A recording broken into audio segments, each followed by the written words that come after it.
All right. Welcome to the Shotguns and Roses podcast. I had some fun stuff planned for this one today, but apparently some nutbag decided to shoot up a mosque in New Zealand where everybody's really chill, from what I understand. And it's a calm and chill place. But hey, no matter where you go, you find nutbags. Just to kind of go over a few things, and the reason I'm doing this, even though I've got unoptimal recording position or situation, you can hear the rain is slamming down on my not insulated recording area.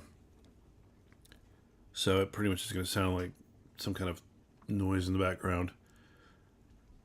I think that there's so many levels of stupid on the mosque bombing right now.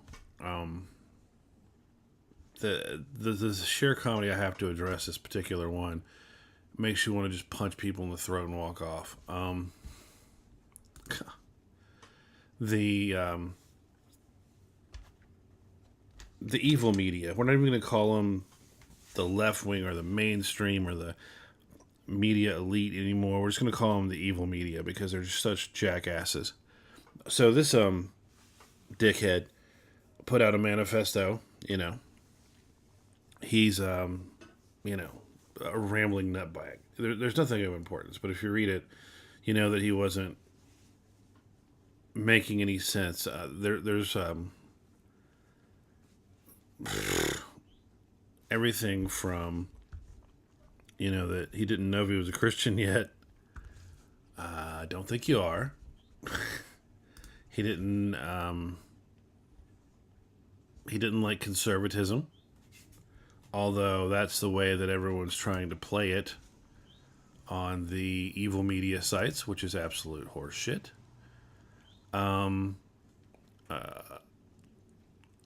So, what the fuck is wrong with you people? To try to connect one nutbag and put it into your politics. You're so fucking desperate. I'm sure that, I don't know. They're so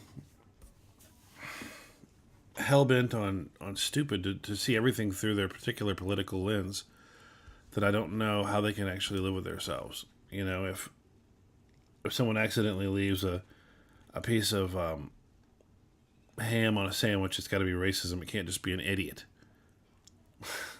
I don't know how to compare it better, and I know there were some, when you try to take a comparison of someone who's the absolute opposite of the fundamentalist religious fanatic that does something stupid. I remember the lady that was a YouTuber that was a vegan that was she went in and tried to shoot up YouTube with a gun in California, where they have the strict gun laws, and some of the right wing guys did some kind of things on that because it was such irony. But the level of just run out there and just scream to the sky, it's all Trump's fault, it's all conservatives' fault, when something stupid like this happens. This guy's obviously just a nutbag. Evidence, of course, is that he said subscribe to PewDiePie during this thing. Or he put it in his manifesto. There's so many people have put it in 20 different directions. You get so much misinformation. I'm just trying to go to the most boring sources I can find, and try to find the truth out. Anybody who blames PewDiePie, for God's sake, is a fucking moron. The guy's he's a gamer guy. You know what I'm saying? He has absolutely no hateful political or other religious aspirations whatsoever, and he doesn't want anybody to feel that way. I'm sure. Everything I've ever seen on this guy, he's just a dude who likes having fun, playing games, and being an idiot. So, the people that are trying to put anything on him need to just hang themselves. I'm sorry, that's terrible of me to say. And I don't know why everything has to be politicized. I think we try to figure out. This guy obviously had issues.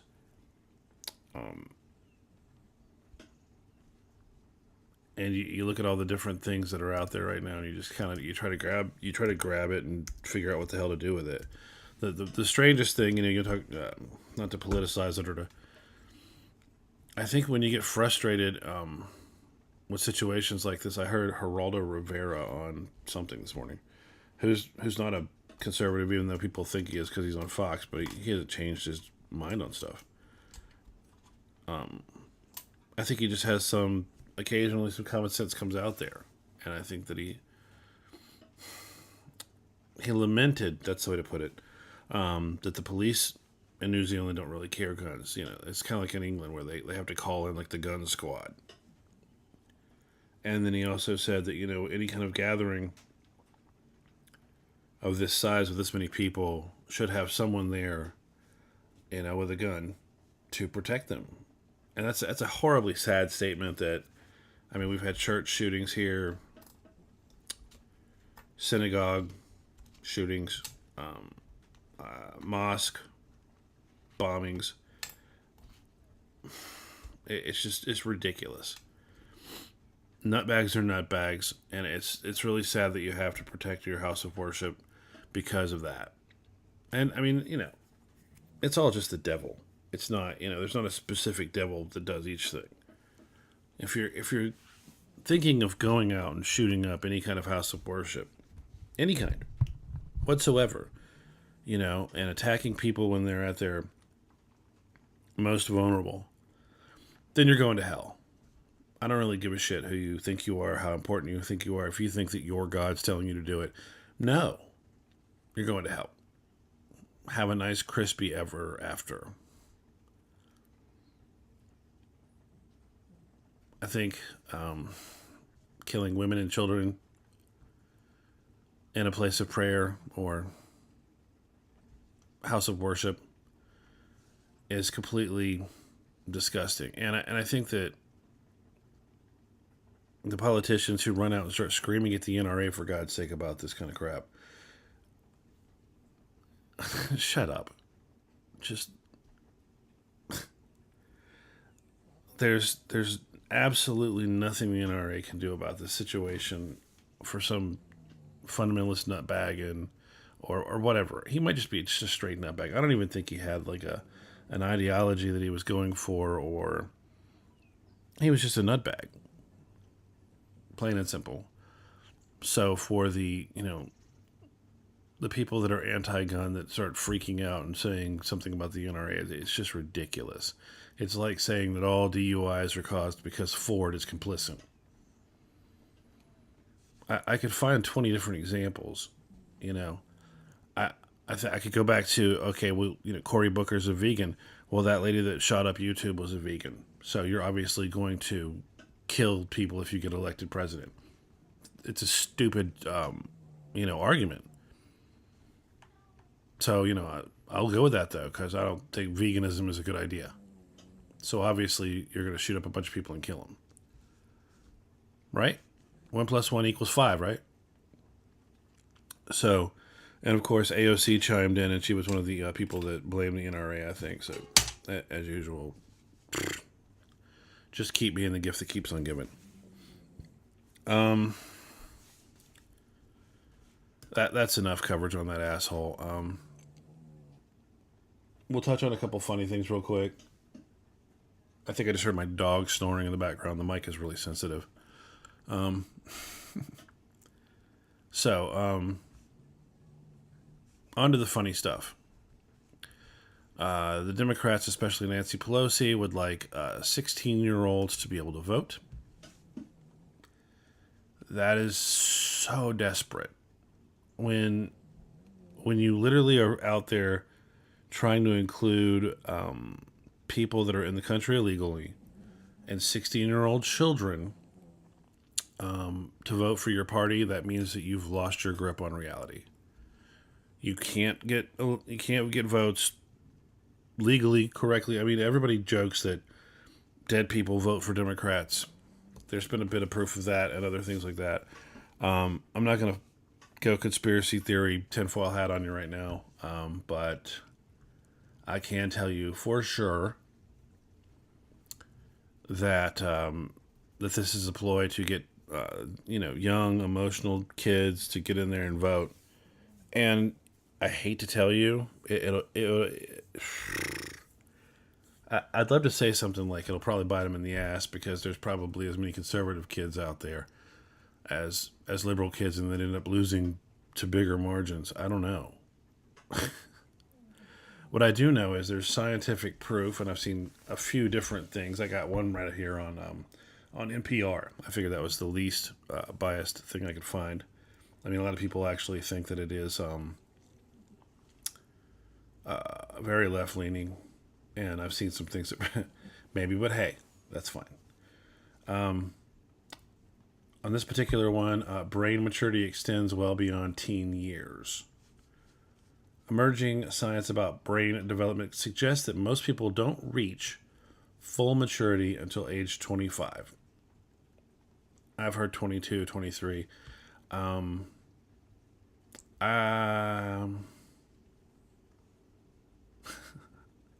it says it's like an interview between this guy and the other guy. I don't want to specify people. Is this idea that the brains of 18-year-olds aren't fully developed a matter of settled science? And the doctor here who did the study said yes. The car rental companies got to it first, but neuroscientists have caught up, and brain scans show clearly that the brain is not fully finished developing until about age 25. The old statement, or the old saying, and let's find out.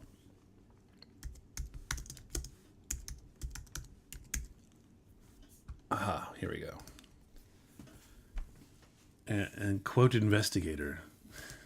Let's see if they have it. Because I've heard everybody from Reagan to Winston Churchill, I think, on this particular one.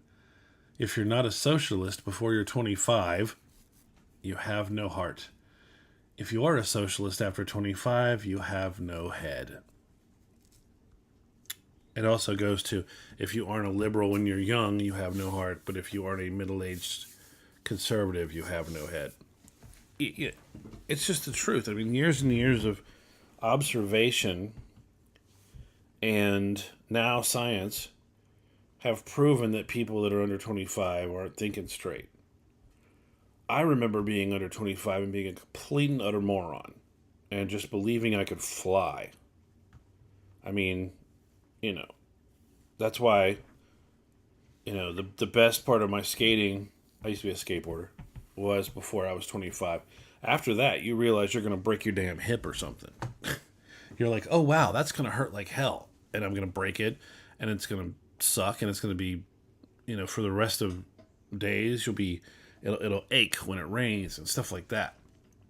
And now, when you wake up in the morning and you can't get out of bed because you're cricked over from sleeping, those are because you fell off of too many ledges, slammed into too many walls.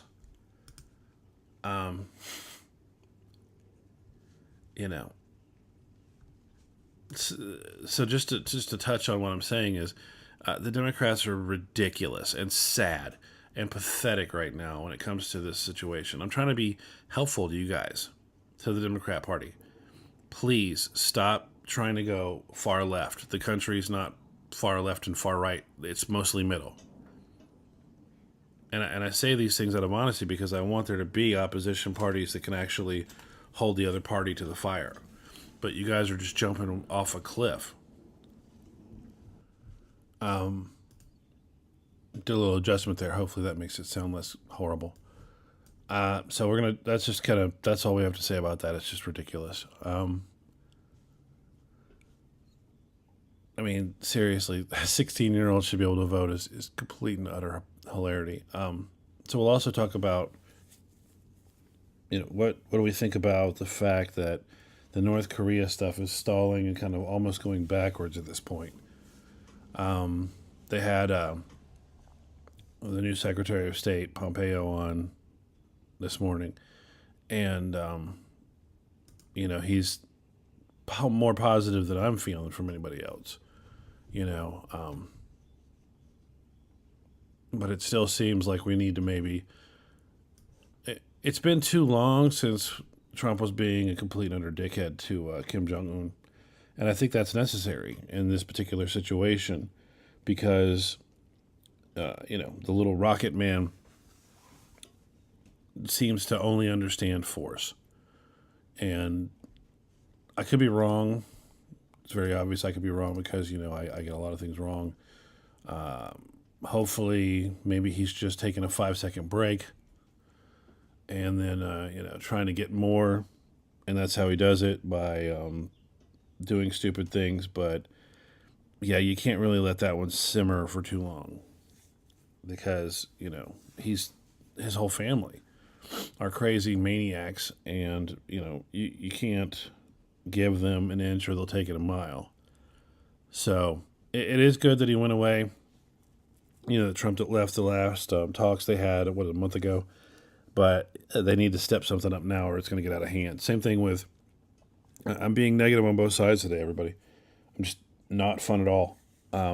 Same thing with right now, Trump's busy trying to get a wall built, but for some reason, illegal border crossings are up at a very high amount, a ridiculously high amount. And I don't know what needs to go on there. There's talks of the border patrol people not really being fans of Trump right now for some reason, and I don't know if he's too busy with other politics and other garbage, but something's slowing up there and making things not good. So I hope it's not some kind of political play because next year will be when he needs to make things happen for election purposes. So let's hope that that's not it. Touch on a couple other things. We've got Beto O'Rourke, which apparently the evil media, we'll call him mainstream, I'll be a good boy, seem to love. Comically, I heard a guy call him the Jesus Christ superstar. I guess that's good because he's not, he didn't call the guy Jesus or say he was bigger than Jesus like John Lennon. But the guy really hasn't actually done anything. That's the fun part, is you try to look at his record to see what he's done, but all I've seen that he's done when looking back at all of his, his career choices and so forth, so on, he got in trouble when he was a council member for helping his father-in-law get some land deal done.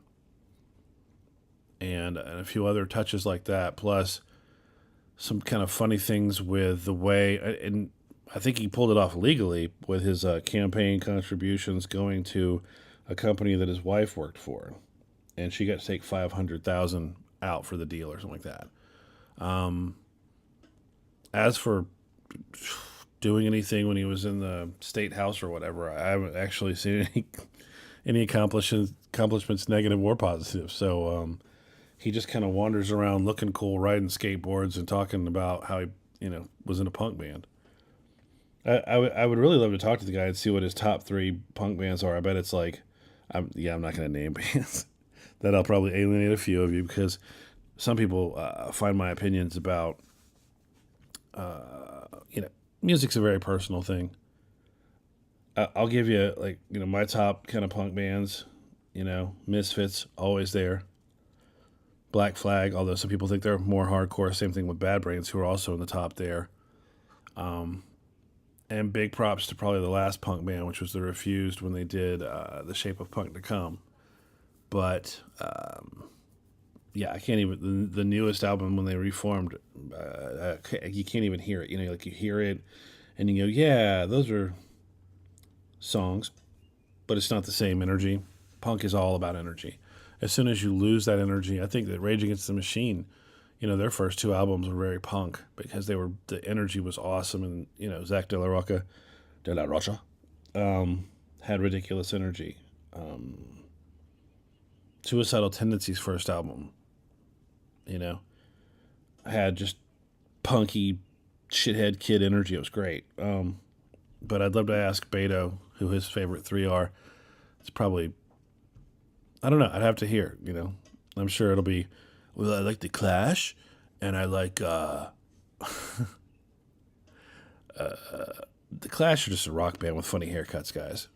But see, I've probably already stepped on too many toes there. All right, so let me throw another one under the hilarity for when it comes to free speech, and just the attack on free speech by the left right now is alarming. It's shocking. It's hilarious. It's just stupid. Here, let me go there. Media Matters is a company, I believe, started by the Clintons. I know that George Soros puts tons of money into it. Those are the names you always hear, and I don't want to jump to those things that the right wingers do, where they talk about Soros funded all of this. Yeah, he's a multi billionaire. He's an evil nut job, but he can't fund everything and every single protester. But apparently, he's put money into all those things. So, Media Matters, which is run by a guy who's a complete and utter. He's a nutbag. I've heard in the past, and I've heard recently, all these things from a blog he used to have where he wrote sexist, racist, homophobic, crazy shit all the time. He's just a dirtbag. So to have this guy as the guy who is like trying to police the media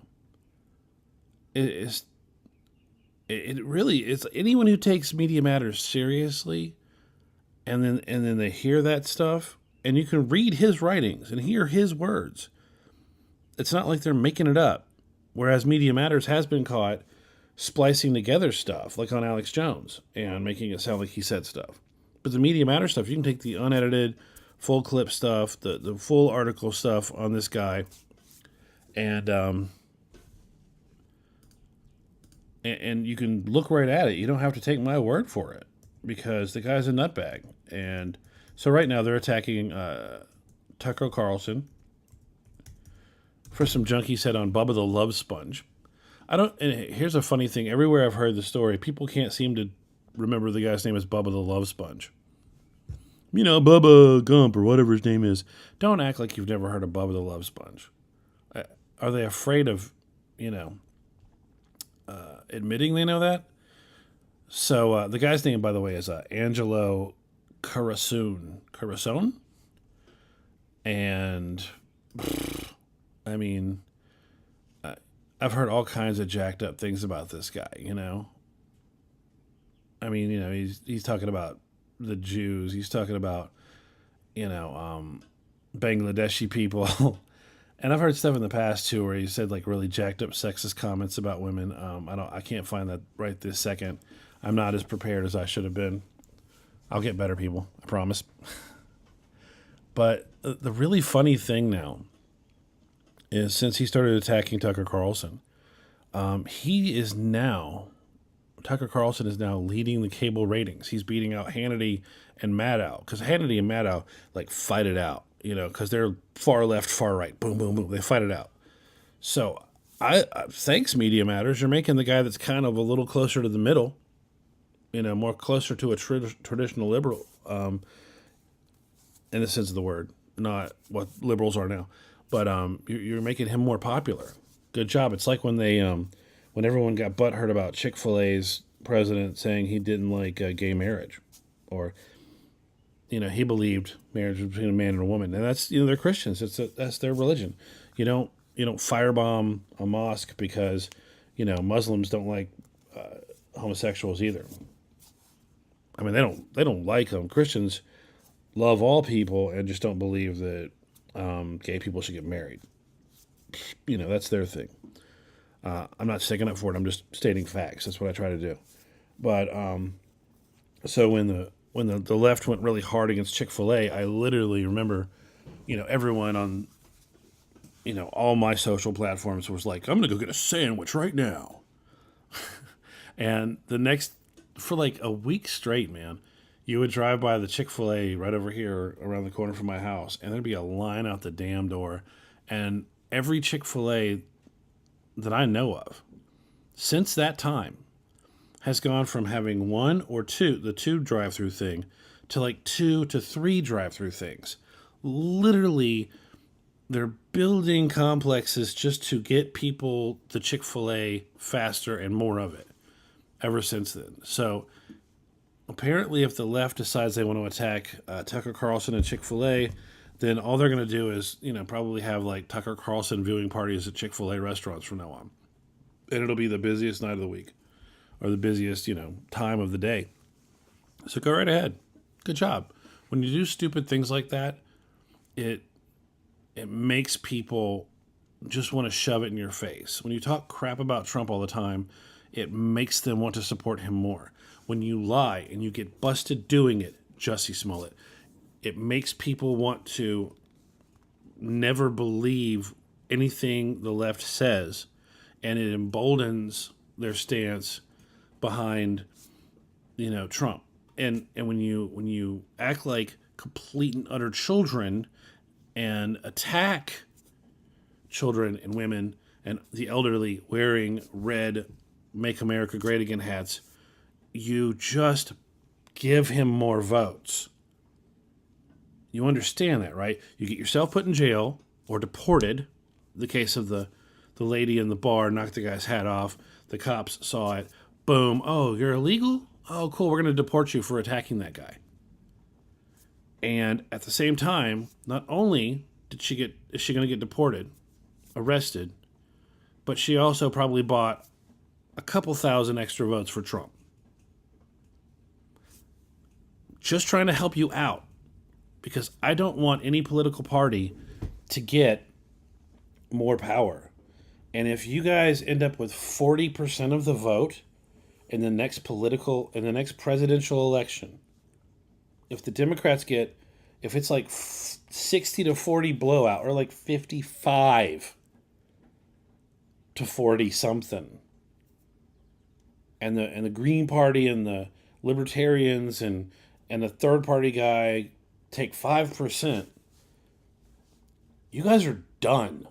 You're not coming back, because everyone will know who you are by then, and you'll be really sad. And you can't, you can get the media to lie for you and go out there and tell everyone that 16-year-olds are okay to vote.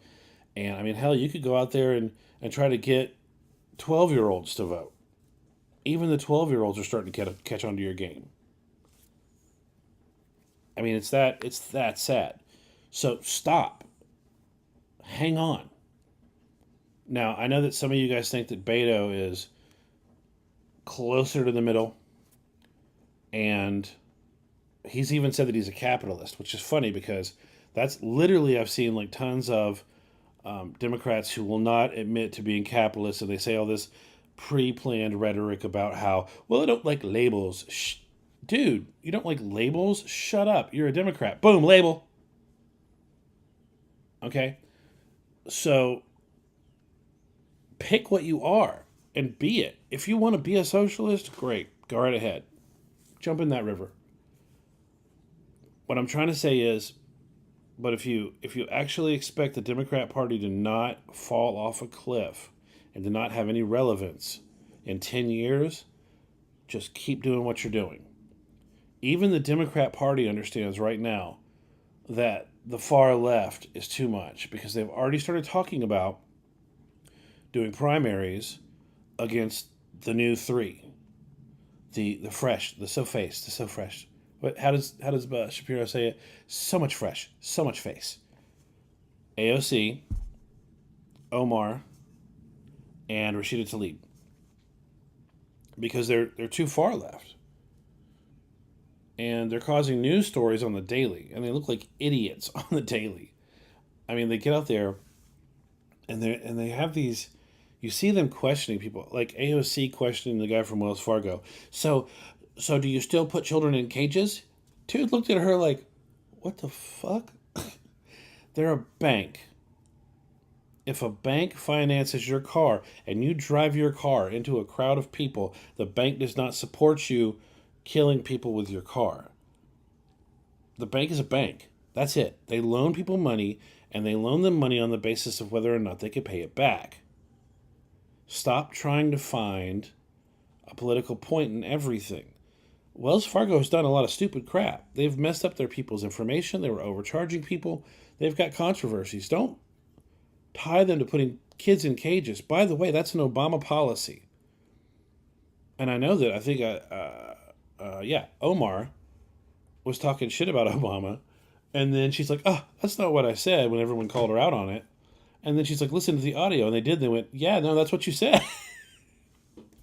Don't say listen to the audio. Play the audio. And it says, I don't know if she's got all. I'm not going to call her stupid. I'm just going to say that her thought process is flawed. Hey, good. Um, so yeah, that's kind of that. Um, I'm just trying to help you guys. Listen, don't listen. Uh, s- Here's the thing: stop lying, stop politicizing everything, stop trying to blame everything on the planet on Trump. Stop trying to blame white guys, because guess what? There's a lot of white guys that vote out there, and they don't want to hear that they're the devil. Okay, stop doing the race politics crap. The politics of division, the all that crap. Stop it, because it's gotten tired. Stop crying wolf and come up with some policies that might actually work. Because right now, I'm not hearing a damn bit of policy stuff that's going to work. And there are good people that are left leaning in the middle out there that would vote for someone, but the Democrat Party is just going too far to the left, and they can't be themselves. I don't even know what their selves are anymore. I don't know if they actually are far crazy left, and we're just happening to see it finally, or if they are just so vacant of an actual personality, but they do want they want power so bad that they'll be whatever they think maybe far left is the way to get the power now. I don't know. I don't know what you're trying there, but it's not helping anything. Maybe there needs to be a whole new batch of politicians, period, because you've got probably 50% of the Republican Party that's 1,002 years old, and they've been in Washington too long, and you've got probably 75 to 90% of the Democrat Party that's just gone batshit crazy. I mean, all politicians are suspect in the first place, but the numbers right now are just astonishing on how horrible they are. So there's me being whiny and bitchy. I'll try to be funny next time. I know that according to all the annoying people on the left, they're going to bitch that thoughts and prayers don't help gun violence victims. But if you have a God, pray to him that the families of those people find a little peace. Thanks for listening.